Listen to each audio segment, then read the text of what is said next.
वो ये कह रहा है कि 2019 का चुनाव देश का आखिरी चुनाव होगा। मतलब समझते हो इसका? हमारे बाबा साहब कितना परिश्रम किए, तब जाकर के उनको 450 रुपया बेचारे वो कमा पा रहे थे। इसके बावजूद बाबा साहब जब लंदन से लौट के आते हैं, वकालत पढ़ करके आते हैं, तो बड़ौदा में उनके साथ इतना भेदभाव होता है बहन जी, कौनो कमरा नाय देकर रहे खाती। बहुत मुश्किल से एक पारसी धर्म के धर्मशाला रहल, 2 रुपया महीना पे होकर तय भयल कि ई कमरा किराए पे मिल जाए, लेकिन वो कमरा नाय रहल, वो कमरा स्टोर वाला कमरा रहल, खलिहान वाला कमरा रहल, ओमे कुल कूड़ा कबाड़ा भरल रहल। बाबा साहेब बेचारे बड़ा परेशान रहने की छत तो कोई थी नहीं, लेकिन 2 रुपया महीना पे चला, कम से कम वो कमरा मिल गया। लेकिन वो कमरा में न तो दिया रहल, न तो बाती रहल, न तो पंखा रहल। जब बाबा साहब शाम को अपने कमरे में जाते थे तो उसमें चमगादड़ खूब तेजी दौड़ते थे। बाबा साहब को समझ में नहीं आता था। उनका जो सेवक था, जो वो कमरा का देखभाल करता था, वो एक मिट्टी के तेल के ढुंगरी लाई के उनके दे दिए, खिला भैया यही के भरोसे तू अपन काम करा। बाबा साहेब बहुत परेशान रहने की कैसे ही कमरा में गुजर बसर हुई। लेकिन 4 दिन कमरा में रहने बाबा साहेब, दिन भर तो जैसे तैसे बीत जात रहा। सांझी के हुए कमरा में पूरा कबाड़ा कुर्सी मेज के संगे बाबा साहेब अपन जीवन जिए। अचानक एक दिन क्या हुआ कि रात में करीब 2 बजे कुछ लोगों ने दरवाजा खटखटाया। बाबा साहब परेशान हो गए, ये रात को कौन हमारा कमरा खटखटा रहा है। दरवाजा खोलते हैं तो देखते हैं 4-5 लोग मोटे मोटे लाठी लेकर के खड़े हैं। बोले तुम डॉक्टर अम्बेडकर हो? बोले हाँ। बोले तुम कौन हो? तो बोलते हैं कौन हो मतलब मैं तो डॉक्टर अम्बेडकर हूँ। बोले कौन का मतलब कौन सी जाति के हो? तो बाबा साहब कहते हैं मैं हिंदू हूँ। बोलते हिंदू में कौन सी जाति के हो? तो बाबा साहब कहते हैं मैं अछूत जाति का हूँ, मैं महार बिरादरी का हूँ। वो लोग तुरंत लाठी लेके एकदम बाबा साहब के ऊपर सवार हो गए और बोले तू तुरंत यहाँ से निकल जा, तेरी हिम्मत कैसे हुई, तू एक अछूत हो करके तू हमारी धर्मशाला में कैसे रहने के लिए कमरा पा गया, तू निकल जा।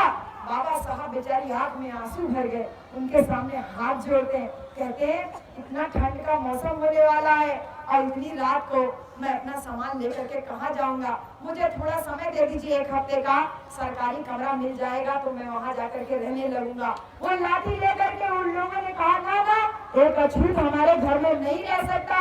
और वो तुरंत बाबा साहब का सारा 2-3 बैग था उठा करके ऊपर खिड़की पे से नीचे फेंक दिए और बाबा साहब को धकियाते हुए बाहर कर दिए कि तू चल यहाँ से इस समय बाहर निकल जा। बाबा साहब बेचारे आंख में आंसू लिए हुए निकलते हैं बाहर, अपना बैग उठाते हैं और बैग लेकर के बड़ौदा स्टेशन पे एक पेड़ के नीचे बैठते हैं और बैठ करके खूब जोर रोने लगते हैं, खूब जोर रोने लगते हैं। सूट पहने हुए बाबा साहब, आंख में आंसू भरा हुआ है बाबा साहब के, सोच रहे हैं कि मैं इतनी बाहर इतनी बड़ी शिक्षा लेकर के आया, विदेश में पढ़ाई करके आया, लेकिन मेरे अपने देश में मेरा कितना अपमान हो रहा है, मेरी पढ़ाई लिखाई की कोई इज्जत नहीं। वो पूरी रात रोते रहे और रोते रोते उन्होंने ये संकल्प लिया, बड़ौदा में उस पेड़ के नीचे बैठ के बाबा साहब ने ये संकल्प लिया कि मेरे साथ ये जो छुआछूत भेदभाव हो रहा है ये किस वजह से हो रहा है, ये मेरी जाति की वजह से हो रहा है। इसलिए बाबा साहब ने उस दिन प्रतिज्ञा किया कि मैं अपने समाज को इस छुआछूत जाति पाति इस ब्राह्मणवाद रूपी पहाड़ से मुक्ति दिलाऊंगा और अगर मैं ऐसा नहीं कर पाया तो मैं अपने आप को गोली मार दूंगा। बाबा साहब ने उस बात को प्रतिज्ञा किया कि मैं अपने समाज को इस छुआछूत जाति पाति ब्राह्मणवाद रूपी पहाड़ से मुक्ति दिलाऊंगा, मैं अगर ऐसा नहीं कर पाया तो मैं अपने आप को गोली मार लूंगा। और देखिए बाबा साहब ने भारत का संविधान लिख करके आपको और हमको हक अधिकार दे करके अपना किया हुआ वादा निभाया कि नहीं निभाया। लेकिन हम लोगों ने बदले में बाबा साहब को क्या दिया, सोच करके देखिए। अकेले बाबा साहब थे, किन विपरीत परिस्थितियों में बाबा साहब ने संविधान लिखा। अरे यही मनवादी लोग कहते थे बाबा साहब को कि तुमको हम संविधान नहीं लिखने देंगे। कितनी मुश्किल से बाबा साहब को मौका मिला भारत का संविधान लिखने का और आज अकेले बाबा साहब ने भारत का संविधान लिख दिया और हम सारे लोग, इतने सारे लोग यहाँ इकट्ठा हुए, हम सारे लोग अपने बाबा साहब के उस संविधान की रक्षा भी नहीं कर पाए, हम रक्षा भी नहीं कर पा रहे। ये मनुवादी लोगों का मन इतना बढ़ गया बहन जी कि कुछ लोगों ने संविधान जलाया था ना, पिछले साल जलाया था ना, और आज उन्हीं संविधान जलाने वाले में से उन्हीं के मनवादी मानसिकता का एक नेता कल पेपर में उसका स्टेटमेंट छपा है। वो ये कह रहा है कि 2019 का चुनाव देश का आखिरी चुनाव होगा। सोचिए बहन जी, वो ये कह रहा है कि 2019 का चुनाव आखिरी चुनाव होगा। मतलब समझते हो इसका मतलब? समझते हो इसका? इसका मतलब ये है कि वो आपको चैलेंज कर रहे हैं कि तुम्हारे वोट से सत्ता में आएंगे, तुम्हारे वोट से राजा बनेंगे और राजा बन करके तुम्हारे बाबा साहब के बनाए हुए संविधान को हम खत्म कर देंगे। वो चैलेंज कर रहा है आपको। ताली बजाने की जरूरत नहीं है, आप ताली बजाइएगा भी मत। मैं मना करती हूँ आपको हर कार्यक्रम में, मेरी बात को समझने की कोशिश कीजिए। मैं कोई भाषण नहीं दे रही हूँ, आपको उन खतरों से आगाह करने के लिए यहाँ पे आई हूँ बहन जी। वो नेता पेपर में बोल रहा है, टीवी में बोल रहा है कि 2019 का चुनाव देश का आखिरी चुनाव होगा। किसी की बकौती है क्या? बताइए बहन जी, क्योंकि बात का संविधान का जो कहा है कि देश का चुनाव आखिरी चुनाव है, वो आपको चैलेंज कर रहा है। अब आपको स्वीकार करना है इस चैलेंज को, आपको स्वीकार करना है इस चैलेंज को। और जिन लोगों ने ये कहा है कि 19 का चुनाव आखिरी चुनाव होगा, आपको अपने ठप्पा के द्वारा, आपको अपने वोट के द्वारा उन लोगों को इतना मजा चखाना है कि वो दोबारा कभी अपना मुंह खोलने के लायक ना रहे। ये बात इसलिए कह रही हूँ कि एक षड्यंत्र चल रहा है लगातार बाबा साहब के बनाए हुए उस संविधान को खत्म करने का। बहुत लंबी चौड़ी प्लानिंग है, बहुत लंबी चौड़ी उनके पास प्लानिंग है। उनको आपको लूटने के लिए कोई ताला तोड़ने की जरूरत नहीं है बहन जी। आपका घर लूटने के लिए उनको ताला तोड़ने की जरूरत नहीं है, आपको ठगने के लिए उनको ताला तोड़ने की जरूरत नहीं है। उनके पंडा, पुजारी और पुरोहित और मंदिर ही काफी है। आपको डराने के लिए कोई खास जरूरत नहीं है। आपके दिमाग में अंधविश्वास भर दिया गया है। उनकी खूब सारी प्रथाएं हैं, हाई न करबू तो हाई हो जाई, गोबर ना पुजबू तो हाउ हो जाई, आदमी खातिर व्रत ना रखबू तो हाई हो जाई। ये बात हर गांव में जा जाए के बताऊनी, आज फिर आपके बता दिए कि आपको डराने के लिए उनकी प्रथाएं काफी है, उनके अंधविश्वास काफी है। जो डराते हैं, जूतियां नहीं रखेंगी तो आपका लड़का मर जाएगा, करवा नहीं रखेंगी तो आपका आदमी मर जाएगा। उनके अंधविश्वास काफी है। आपको सत्ता से रोकने के लिए उनका मशीन लगा के आपका वोट चोरी हो रहा है ना बहन जी। यही बारे आज आवाज लगाए खातिर आज हमारी कथा बनाया गया ना बहन जी। आपको सत्ता से रोकने के लिए उनके पास ईवीएम जैसा अस्त्र है, यानी उन शस्त्र है, यानी ईवीएम मशीन है उनके पास।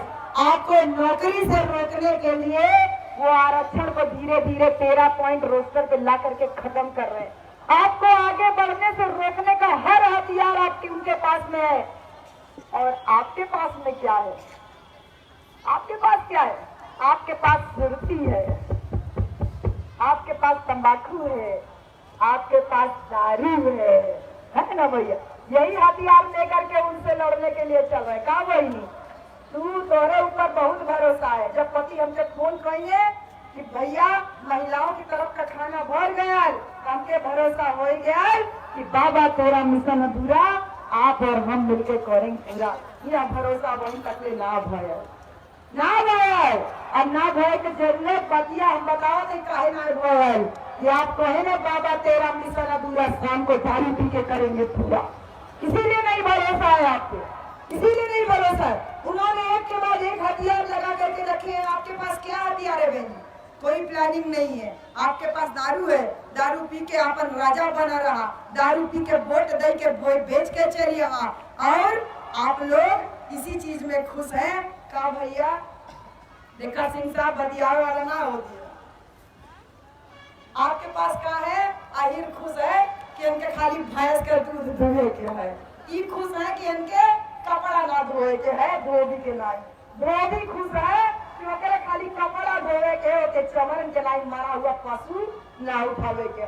चमार खुश है कि तला मरा हुआ पशु उठाई, चमड़ा छोड़क जूता बनाई। वो खुश है कि ई भंगी लोगन के नाई हमन के नाली साफ करे के नाय है।